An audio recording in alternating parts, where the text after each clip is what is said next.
Welcome to another book review. I am Ahead of the Curve, and in this discussion video I will be talking about Søren Kierkegaard's Fear and Trembling, and this was written in 1843.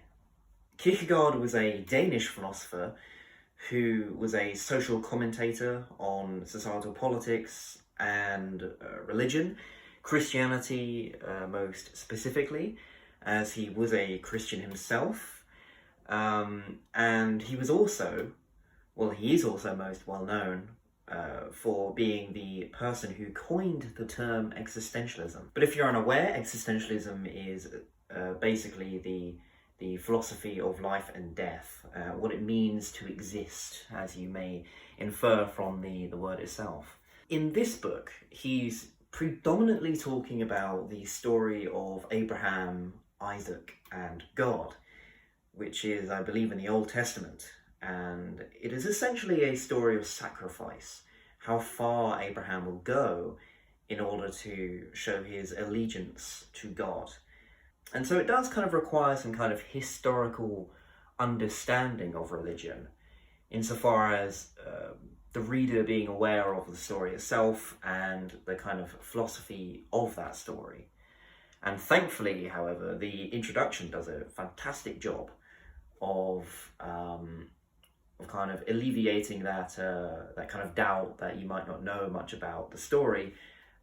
And essentially the introduction just kind of fills you in on what Kierkegaard might have meant, without kind of like treading on his toes either.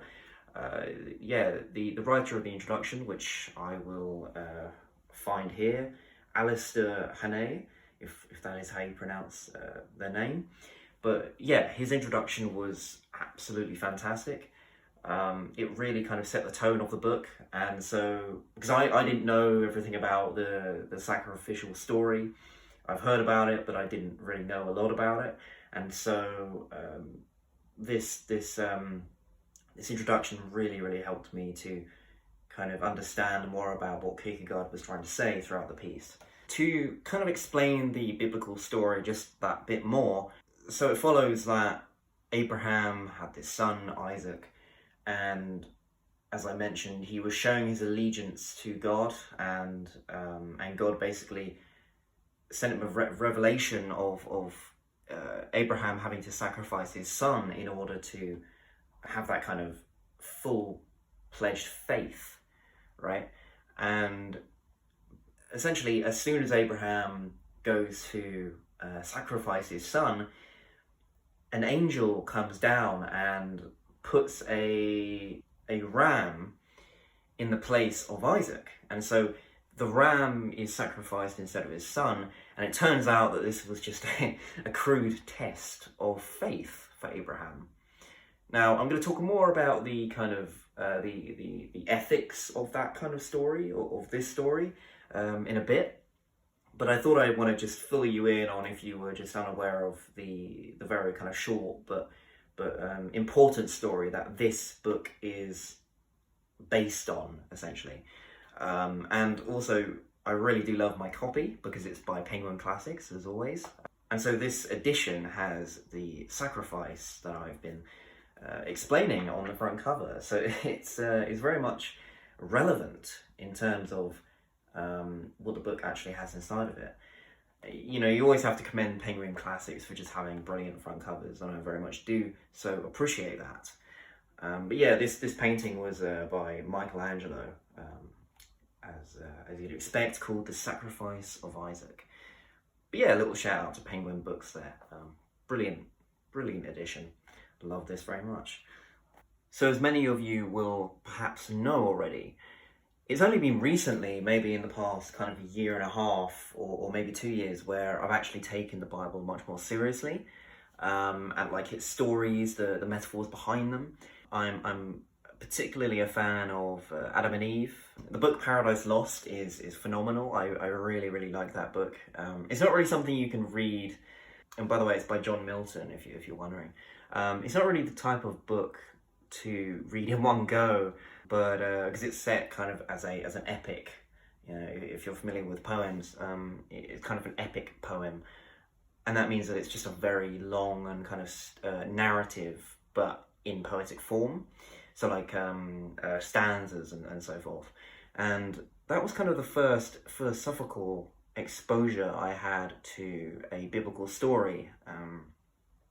And I would recommend that, actually. If you're kind of a fan of the metaphors in the Bible, or the Bible itself, or religion, I would heavily recommend you to read Paradise Lost by John Milton. Anyway, what I was getting to is that, yes, I've only recently got into the Bible and its metaphors and its stories. Whilst I'm not entirely convinced by religion in general, or at least organised religion, I do value the historical kind of connotations and influences that it's had upon cultures and society. And more specifically as well, Jordan Peterson, who I've mentioned before many times, he was kind of one of the main catalysts to actually get me to pay attention to the Bible and its kind of stories, and how archetypal they are, and how important they are to the world today, and how they've essentially constructed so many things that are around today, and people don't really give that enough credit. The Bible has been enormously influential on our society and our culture, and in many ways you actually have to understand the Bible to understand why things are how they are, not only culturally but even architecture. You know, a lot of architecture is influenced by the Bible, and obviously you're thinking of churches here, but a lot of it is done in the kind of spirit of God, or at least the spirit of Scripture, religion. And so, as a preface to this review, I'd like to point out that I do heavily appreciate the meaning behind the Bible and what it has to offer, historically speaking and metaphorically speaking. Whilst Kierkegaard was a self-professed Christian, he still understood that you have to take a leap of faith to believe in God, or at least his God, which is the Christian God. And there's a quote that I'll read out now, which is, "To have faith is to lose your mind and to win God." So he kind of criticised the rational approach to understanding the transcendent. And this is something that actually is probably most prevalent throughout the piece. He just kind of explains that the transcendent can't necessarily be understood or even recognised or appreciated without taking that leap of faith, to not necessarily throw out rationality, because I think he'd agree here that rationality is so important, right? Because it guards the mind. As I was watching a Christopher Hitchens clip yesterday, and he said, "The sleep of reason produces monsters." And that's actually a reference to a brilliant painting that I also found just yesterday, and it's really cool. But yeah, I love that phrase, "The sleep of reason produces monsters." And so my point here is that Kierkegaard isn't necessarily trying to throw rationality out, or he's kind of just saying that in order to make that extra step to understanding and getting to that transcendent mentality, or that kind of that understanding, you need in some sense to tone down your rational capabilities and to take that leap of faith into the transcendent. I'm completely against the surrender of reason, but I think Kierkegaard is making a very, very relevant case here. Let me read you a passage that I noted, as you can see, and I'll leave it up to you what you think about it, but I'll read it out now.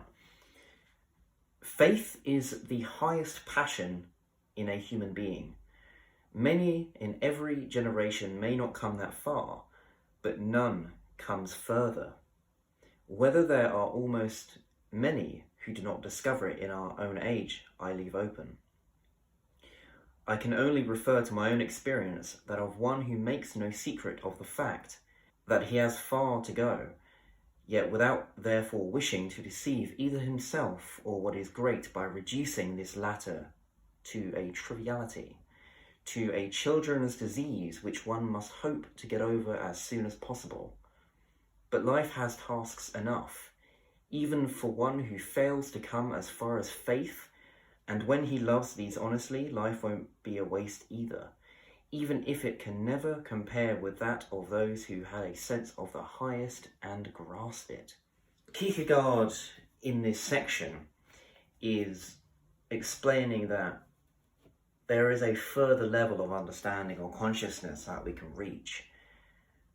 And many that I've had dialogue with, actually, they too believe that there is a limit to knowledge.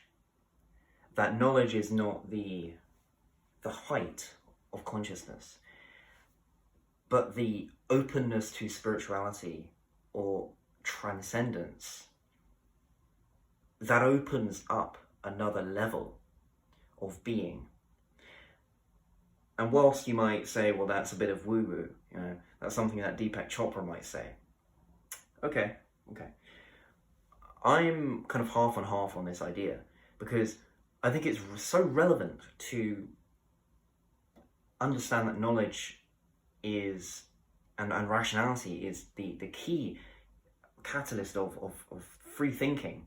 But on the other hand, we must not negate or reject the hypothesis that there is more to knowledge and rationality. We should not throw that out. And so this is an idea that I'd like to pose to you. Is rationality the height of being, or is there more? Should there be more? What does it mean for more to be so? So to caveat this kind of idea, I want to also add that I firmly believe that science is not necessarily the height of what there is in the understanding of the world or the universe. Science can't answer transcendent questions, because transcendence is by definition beyond scientific measurement.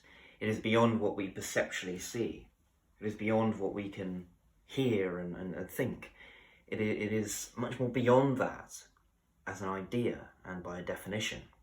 So yeah, Kierkegaard is saying that essentially spiritual revelations are sort of the only way to recognize a transcendent realm or a transcendent level, because you can't kind of test consistently the transcendent or any spiritual kind of claim. And so just because we can't measure something doesn't mean that it's not there. It doesn't also mean that we should just throw it out. Now, I know that I enjoy using Hitchens's razor.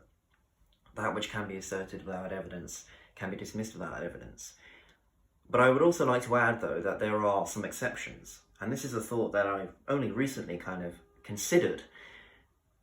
And what I mean to say here is that it depends what we mean by evidence. Because Hitchens's razor assumes that this evidence would be scientifically based. But what if something can't be scientifically based? Should we just throw it out? No. So, yeah, I know I'm kind of going on a tangent, maybe, but I believe this is all relevant to Kierkegaard's ideas in this book. And I also just want to kind of share these ideas with you to kind of get you to think, whether either I'm just, being too far-fetched, maybe, or if I'm kind of throwing out reason too much. But if I am, I'd love for you to let me know. So going back to this kind of revelation point, of whether revelation is the key to understanding a personal transcendent truth. Well, I was actually talking to a Christian. I would say he was more of a agnostic deist, to be honest, because he was much more open-minded than I thought he would be. All of the details aside, because it was a fairly long conversation, because it was in public and he was kind of handing out leaflets, and I just thought, why not have a conversation, right? Which I am prone to be doing a lot of the time, if I see an opportunity for an open-minded discussion, a philosophical or religious discussion, I'm very much open to that. He, amongst other things, he basically said what I've been considering, which is you sort of need a personal experience, a spiritual experience, to kind of see a truth that is not aligned with scientific understanding. I want to also add something else, and this will be the last thing on this kind of like revelation point and this kind of like tangent, which, if this is boring, I really do apologize, but I've got kind of a lot of ideas in my head that I feel like might be relevant to share with you. So he said that his revelation, because I know you're wondering, well, was it, just just seeing Jesus in a slice of toast? No. From what he told me, it was kind of a consistent basis. And provided he's not lying, which I don't think he was saying that his experience of a revelation was more of a consistent thing. So whilst he was reading more about the Bible and religion in general, so he was kind of priming himself, I guess you could say. But I believe he was a disbeliever at the time. And he kind of said that, for example, he'd walk through the park and he'd feel Jesus's influence on him, which did get me to scratch my head a bit, because I was at that point a bit skeptical. But then he kind of added that it was more of a consistent spiritual experience that got him to move from his agnosticism, I guess you could say, instead of disbelief. And this kind of moved him from that layer or that stage. And so I know William James has written about this in The Varieties of Religious Experience, which is a really interesting book if you haven't already read it, because that talks about the validity of revelations and so forth, like personal accounts. And maybe I'll review that at some point as well. It is quite a dense book, so if I was to do that, it would be a long video. Like this one is probably going to turn out to be. So if you like that sort of thing, then that's good. Anyway, so look, I'm well aware of the placebo effect and priming, confirmation bias. Look, I study psychology, so I'm aware of this, right? If you are to perhaps be a bit lenient and say, okay, well, maybe this was a genuine experience, I'm fully aware of this kind of criticism, of these factors that manipulate the mind into seeing what it wants to see. Because he said that he did want to see it. He said that he did want to, and I did bring up placebo and so forth, and he did admit that, yes, he's aware of this, but to him it felt so real and so consistent that he just had to, as Kierkegaard writes, take that leap of faith. So this is more of just a thought experiment. How far should we go in our kind of understanding of placebo, confirmation bias, and so forth? Should we just kind of say, oh no, we should just excuse all personal revelations because of these factors that manipulate the mind? I mean, maybe we should. But I think Kierkegaard just makes a really interesting point. Maybe we just shouldn't throw that out as easily as we like to, especially the old militant atheists such as Richard Dawkins. Again, I'm in two minds about this idea, right? I'm in two minds. So yeah, anyway, let's move on. So there are terminologies throughout this book that kind of got me to research what they actually meant, because I wasn't familiar with them. So the two main ones are the night of faith, which is fully surrendering yourself to the spiritual realm or way of thinking. And there's also the tragic hero, which I felt was actually really interesting. And you actually see this, again, you see these kind of biblical archetypes in so many films all the time. A tragic hero, essentially, who isn't necessarily prepared to be a hero, or even doesn't want to be, but they turn out being so because this duty is called upon them. They must do this, otherwise all is doomed. How many films do you see this being the case? And so, yeah, these are two key terminologies that Kierkegaard uses very often. And yeah, again, they kind of contribute to the fact of how the Bible is so heavily influenced, because these terms are based off of biblical metaphors It just shows how the Bible has really influenced our culture. But whether it's true or not is obviously a different matter. Let's say you haven't read this yet and you're kind of wondering what the deal is. This isn't too dense when compared to Nietzsche, right? This isn't too dense when compared to like the first kind of 40 pages of...